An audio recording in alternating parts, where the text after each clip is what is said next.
Good afternoon, everyone. Happy Monday. I hope you had a great weekend and a wonderful start to the week. Thank you for joining me here for our Monday Musings. We are going to be wrapping up our topic of natural sleep support by doing a nice soothing yoga sequence today. So we began the month by talking about what to avoid and what to include in your daily routine to support a nice circadian rhythm to support your sleep naturally. We talked about using essential oils for sleep, and then last week we talked about Chinese medicine and acupressure for sleep. So this is rounding it out nicely. I use all of those modalities to help with my sleep, and I talked about my issues in our first session together. You can look back on that video.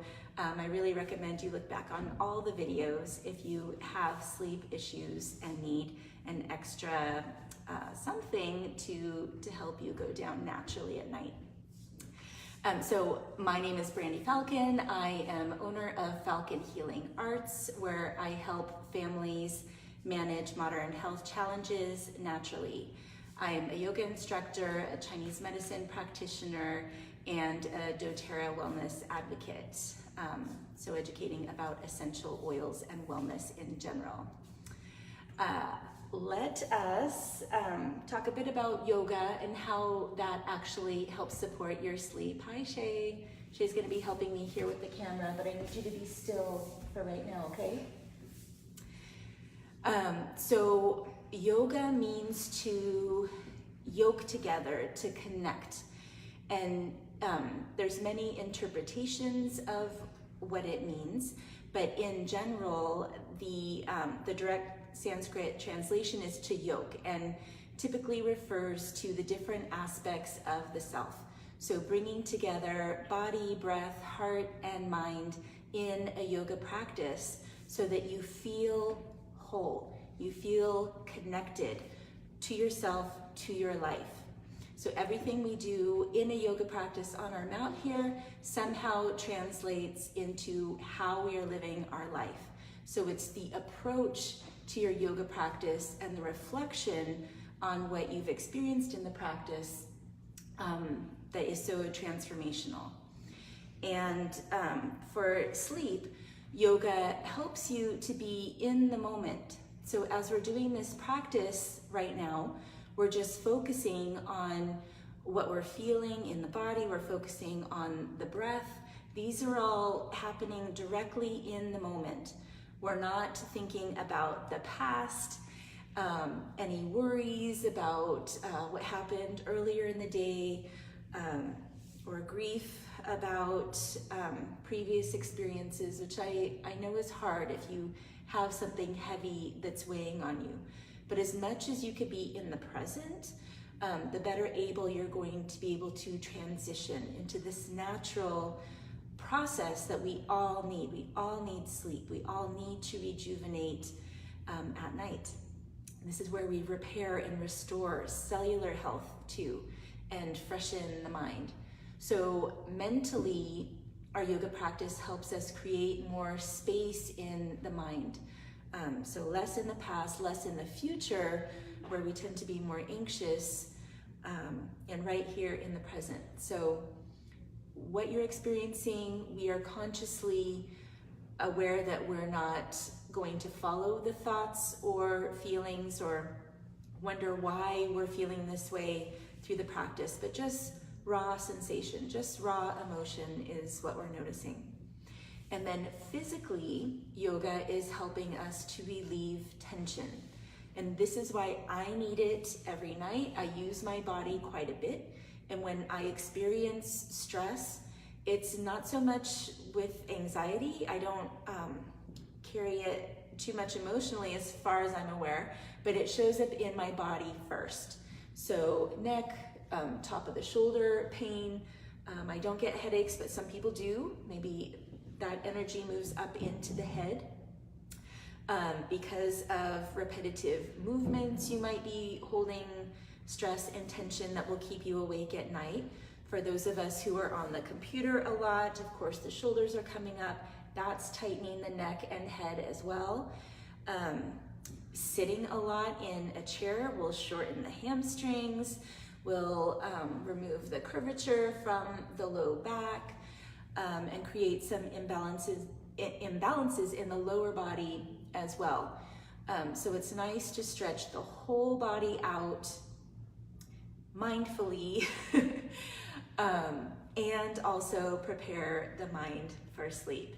And we talked about Chinese medicine last week too, about the energy that animates us, the qi and the blood, and we're using that, we're moving that in yoga too.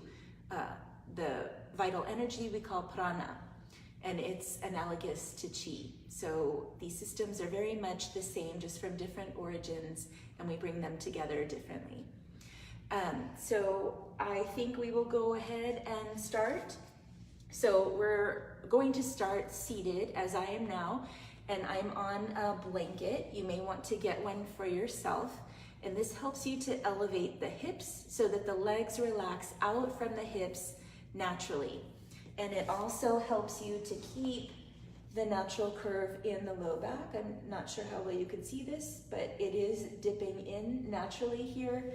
Whereas if I were on the ground without the blanket and my legs didn't have the support, this might be happening. And this is not helping if you have tension in the chest in front of the shoulders. You want to keep that open and keep the spine as long as possible. It'll also be helpful to have 2 blocks. And if you do have a yoga practice, you probably have props too, so 2 blocks are helpful. If you don't have blocks, no worries, you just won't go down deeper into the shapes that I'm going to show. And maybe not all of this is appropriate for you. I'm going to show different levels too. You can definitely modify as need be, and please ask me any questions in the comments if you have any concerns. So I will say, just in case, that I'm here at Peninsula Community Center, PCC, here in Redwood City, California. This is where I teach a weekly yoga class, and I'm just using this space for today so that we have space. There's not a whole lot in my house, but there is a class. It's going to come in, a girls' class, in about 15-20 minutes. So I'm hoping to move through this sequence quickly. If there are any interruptions, I'll apologize here in advance. But my son is here to help communicate that I'm needing the space just a bit longer if that happens. So let's come to our seat, and you can be with simple crossed legs, or if your hips are more open than one heel in front of the other. And Shay, you're gonna be quiet too, okay? We're gonna get really quiet and still here. And your hands can rest on the knees or even further back on the thighs, letting your elbows be heavy. And we'll close our eyes and take a few deep breaths. Shay.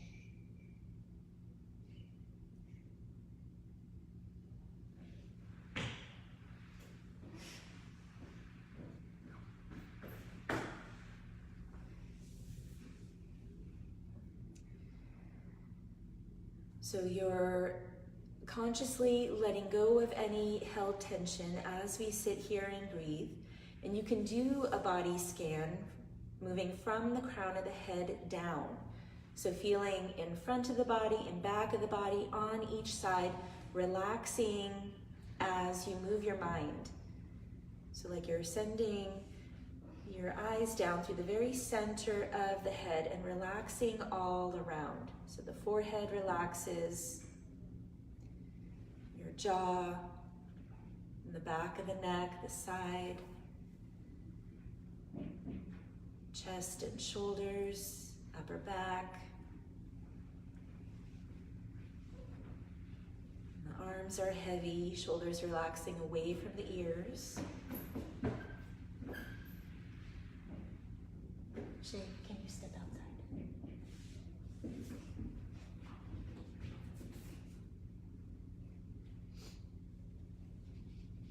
And then see if you can relax the belly enough as you bring your awareness all the way down.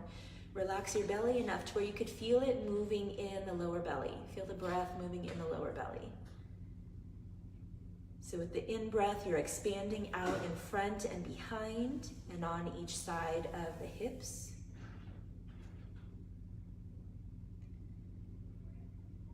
So whole pelvis swelling with each in-breath. And as you exhale, you're just releasing more and more with gravity.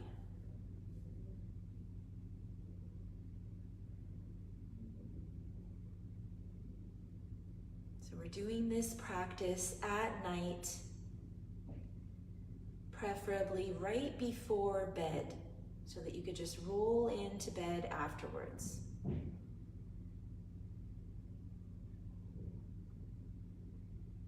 Our approach is slow and sensual, which might be different from what you're experiencing in the morning, where you may want to move faster and perk up. Here we're soothing. So the breath is soothing and relaxing you from the inside, like an inner massage.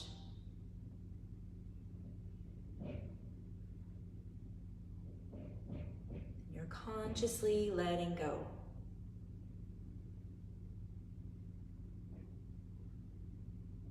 And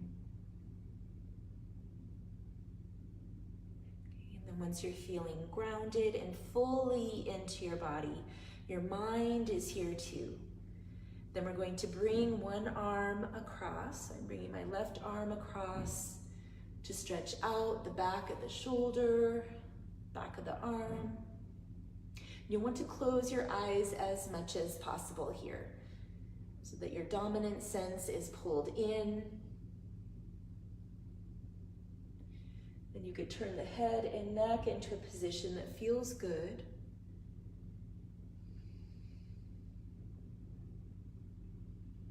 Okay, we could do the same with the other arm, pulling it across.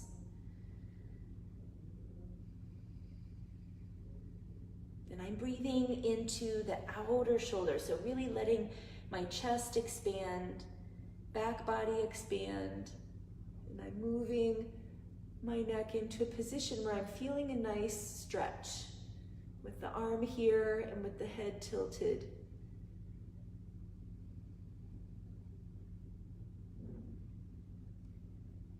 Okay, and for those of us on the computer a lot, it's this actioning happening in the shoulders. So we're going to do the opposite, rolling the shoulders up, back, and down a few times. And then we're going to keep the elbows back, hands back, connecting the hands behind, and I'm pressing my fists into the low back as I'm pulling the elbows and shoulders back. Deep breaths here, all the way into the pelvis. And then we'll bring the hands over to one side.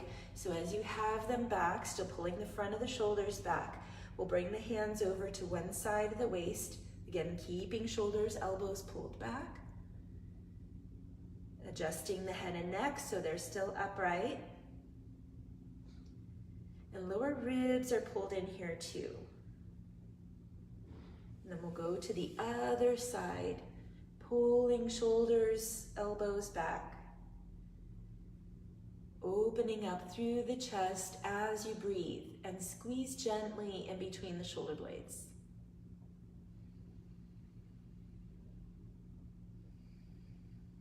So with each exhalation, there's release. That's where you're letting go.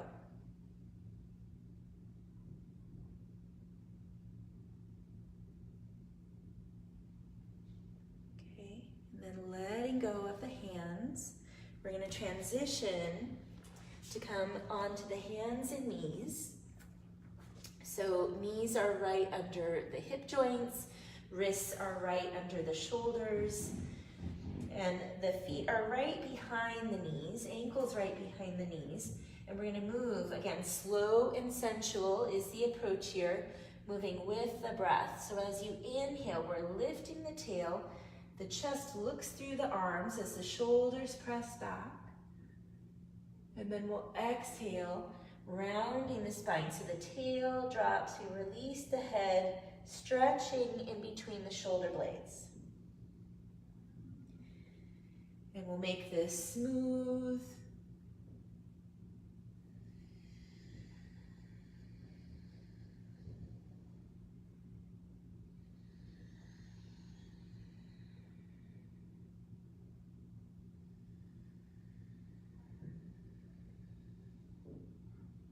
So you're not muscling your way through this shape, but just using the bones as strong support here. Your muscles are engaging just enough to maintain the shape.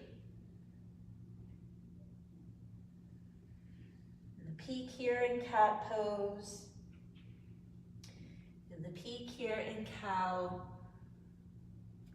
And then we're going to pull the belly back, stretching into child's pose.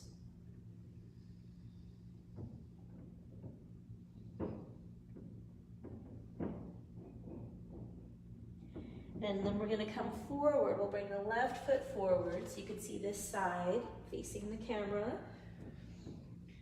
So our hips come forward toward the heel. So hips toward heel. And you can just bring the hands to the hips here, or they could be down on your blocks. I'm sorry, of course they're doing some work right outside and there's some noise. If you're doing this later at home, you can create your own quiet space. So maybe just watch this through and then write down what we can do, and you can do it by yourself with your ambiance.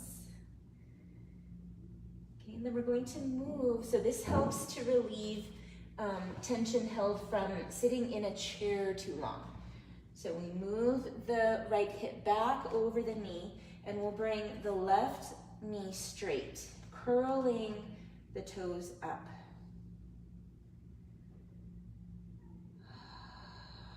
So you may need to exhale with a sigh if you're really feeling a lot of sensation.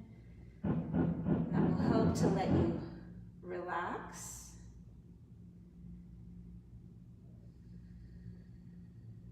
If you're not feeling much, of course, you can go further into the splits.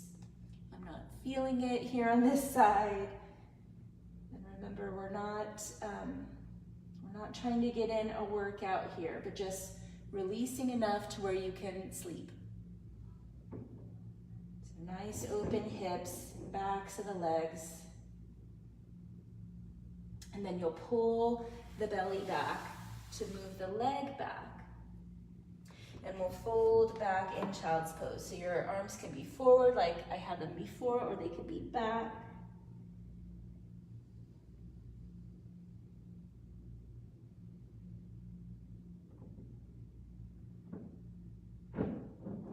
Okay, we're going to come forward again, this time with the other leg. So foot comes forward, hips come forward. And we're trying to keep the leg that's back, have that hip rotating forward. So we're not opening out like this, but more scissoring the legs, forward and back action. So the spine is very neutral here, and there's no rotation in the legs.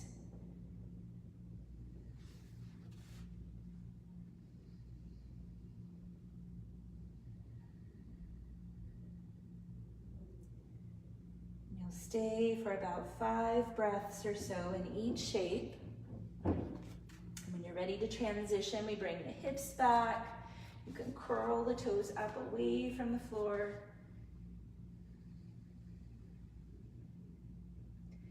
To feel into the hamstrings, the back of the leg.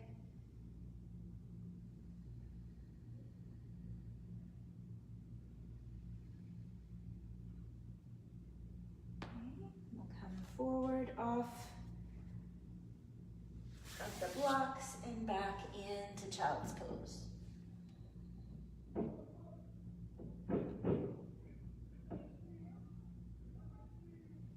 Okay, and then with the hips right over the knees, we'll come into half downward dog. So hips stay right over the knees. We'll find our cow pose where we were lifting the tail and the chest moves down, and we'll line up the spine with the arms. So this is a stronger shape here to stretch out the chest and under the arms.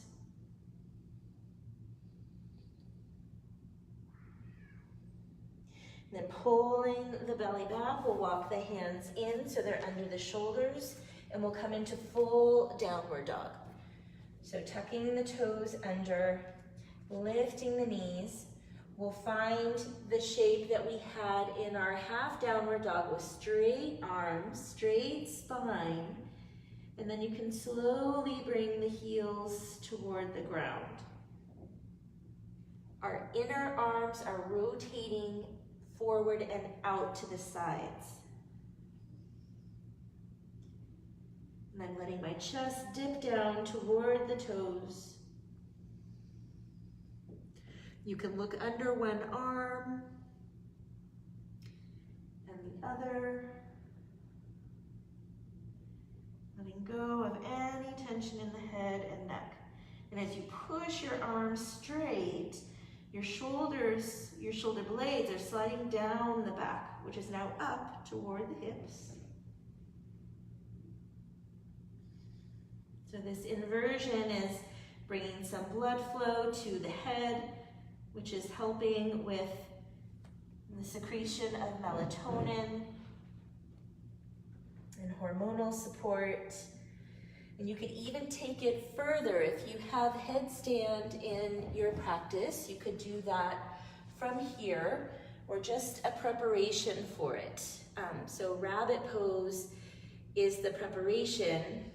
I'll just show you simple rabbit pose where you put the crown of your head down. So you're just adding enough pressure to the top of the head. And you could even bring the arms up and back to keep opening the chest and bringing the shoulders away from the floor. Or you can come into headstand. And if you're doing that, then you're just making sure, again, that the shoulders are moving away from the floor.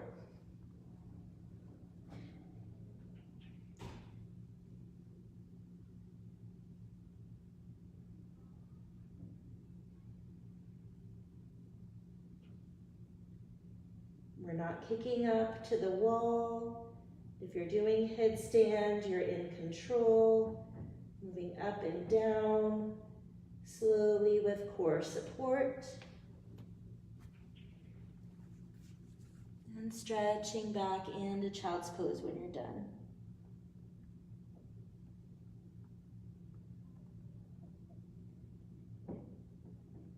Make sure that there's no tension in the chest, especially after headstand, that while it's nice and soothing for the head, all that blood flow, sometimes then we create more tension in the neck and shoulders. And I would not do headstand if you still had tension there before going into it. It probably won't get better.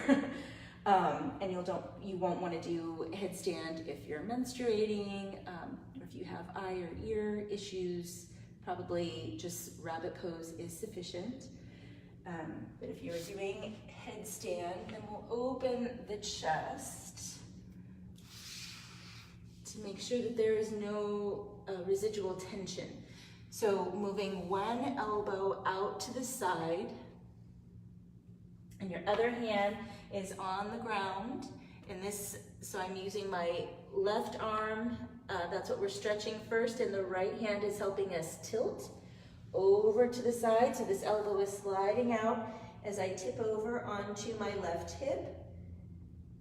So this may be enough of a stretch for you. Some of you might not be feeling anything. And then If you need to go further, you could bring this top leg over, and this will help open the chest even more.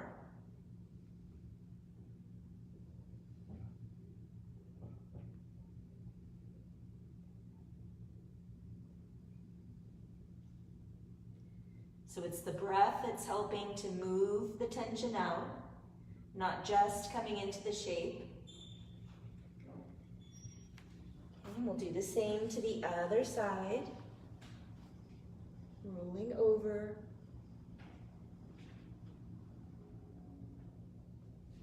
Maybe increasing the stretch.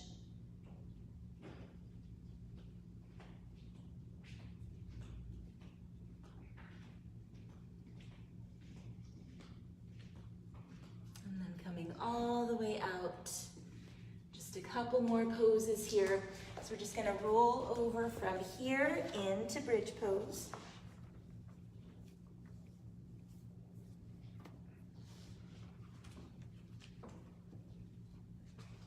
Okay, so just laying on your back here. What do you need to tell me, Shay? Just tell me. We need to go soon. Yes, we need to go soon. We're almost done here. So I'm just showing a couple more postures. So bridge pose, we can lift the hips up. I'll show you an active shape just to open up the chest even more. You can come into robot arms here. So with the elbows bent and shoulder blades moving in toward each other, lifting the chest up. Your knees stay in line with the ankles, so they're hugged in to open up the front of the hips. And then we'll stay up just enough, just long enough to open the chest and to create some space for us to put a block under the sacrum. And then you can rest here for as long as you like, and this just helps the muscles relax around the sacrum. Again, from sitting in chairs and just habitual movements, we tend to create a lot of tension in that space. And you can even bring this into an inversion, lifting the legs up. You can do this against a wall so that the legs have the support. And this will help release any tension from the legs. Like today, I played tennis this morning. I could already feel that I might be a little sore tonight or definitely tomorrow. This will help. This will help with the blood flow. Any lactic acid that might be pooling or circulating it. And just make sure that when you come down, it's 1 foot at a time. The hips come off the blanket, off the block. And then from here, we'll come into figure 4 stretch. So we'll just stay here on our backs for the rest of the session. So crossing right ankle over the left thigh, up by the knee. We'll hug the left leg in, and you can hold on top here, on top of the knee. And as you push or pull the knee in, you're pushing the left hip back. So it's this action happening. Some of you who are more flexible, you could hold on behind the left thigh or even reach through to hold on to the shin.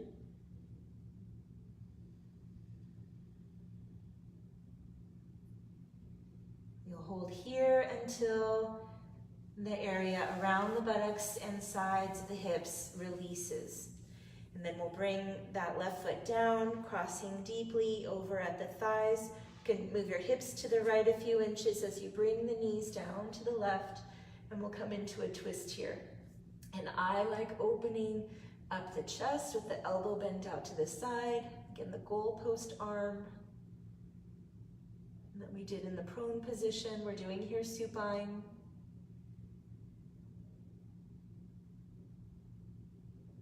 So this practice will be much longer when you're doing it alone.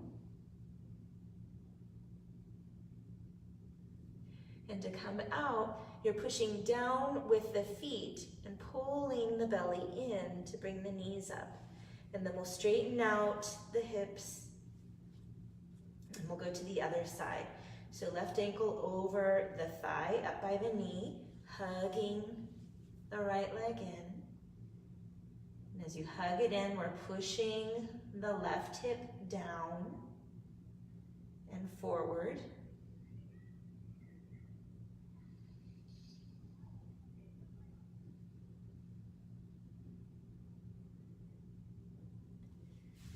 And then that right foot comes down, we cross deeper at the thighs.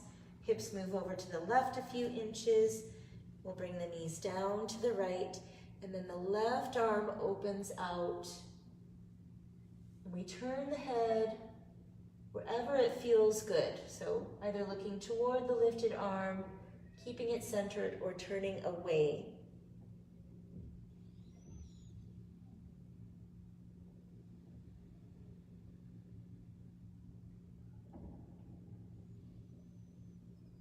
See if you can have each breath last about 4 or 5 seconds for each part.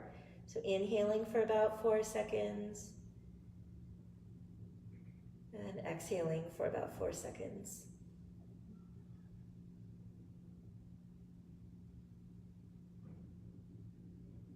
And again, we push down through the feet and use our belly and the exhalation to bring the knees up. Center the hips.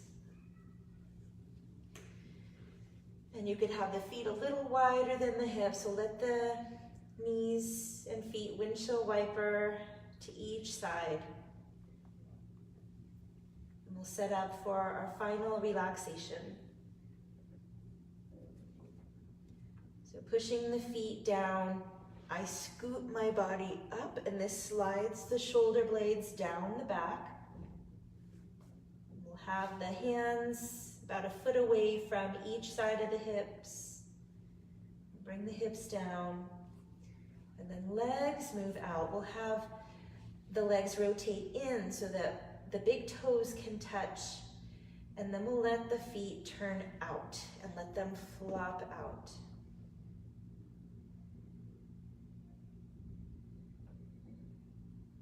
If you're having a hard time letting go here, you may want to tense up.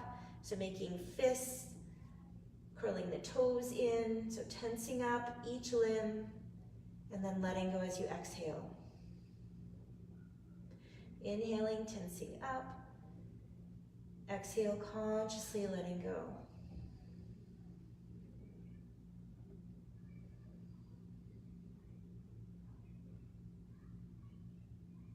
And then you could stay in this shape for as long as you'd like. Really, as soon as you start yawning in any of these shapes, I would just get in bed. Unless you feel like there's another layer to let go, you can continue with the whole practice. But I don't like missing that opportunity where I'm really feeling like I can go to sleep. So we typically stay for 5 to 10 minutes here in Shavasana. So the translation is corpse pose, and we're letting the body go, just as we do with sleep. But we're staying conscious of what's happening here. If you're doing this at night, preparing for sleep, I wouldn't worry about that so much. Just let yourself fall asleep, and you will wake up because you'll want your bed. When you do go to get up, you can just bring the feet to the floor and roll over to one side, making a pillow with one of the arms. And then slowly come to sit up. So I hope that this has been really helpful. If you do this practice, let me know how it works out for you. I am extremely interested in hearing about your experience. And I hope you've enjoyed this whole series this month. One request here, if you are on Instagram, please follow me over there at Falcon Healing Arts. The same ID that is here on this Facebook business page is what I am. That's my ID over on Instagram. I am going to be moving our weekly lives over to that platform just to see what works better. It feels like that platform is growing a lot quicker than this one. So I want to see and see if I can improve that to build an audience there. So I hope to see you over there, and I'm still going to be posting here, and I'll still put the recording here, but the actual live will be on Instagram at Falcon Healing Arts. I am going to Hawaii this week. I'm still probably going to be doing the live here on Mondays, but on Instagram, and I'll probably still do it when I'm on Maui for this training I'm doing in pediatric acupressure. But it's also my anniversary and just a nice opportunity to take a vacation that I really need. So I am eager to share that experience with you. I'm not sure what we're going to talk about yet in the live. Maybe just an introduction, just talking about who I am, since I'm very new to many people on that platform. So again, I hope that these 4 weeks have worked well for you, that you are sleeping better. If you have any issues, please ask me. I am a resource and would love to help you. Have a great rest of the week. Namaste.